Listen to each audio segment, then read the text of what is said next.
Welcome to Kenton's videos. Enjoy the video. You begin by making the phone ready. Charge it to at least 50% and connect to a stable Wi-Fi network. This prevents interrupted downloads.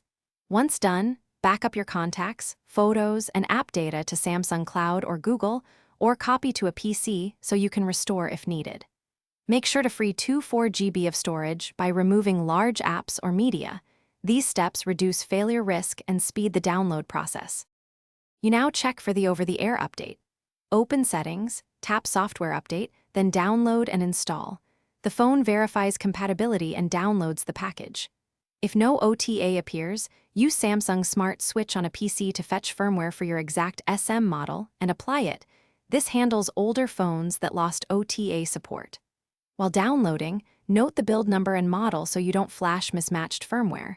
Mismatches can brick the device, so be cautious. You proceed to install. Tap Install, then let the phone reboot several times. Do not unplug or force off during this phase because interruptions cause corruption. If the phone enters a boot loop, power off, boot into recovery mode, and wipe the cache partition first. This often fixes post-update hangs.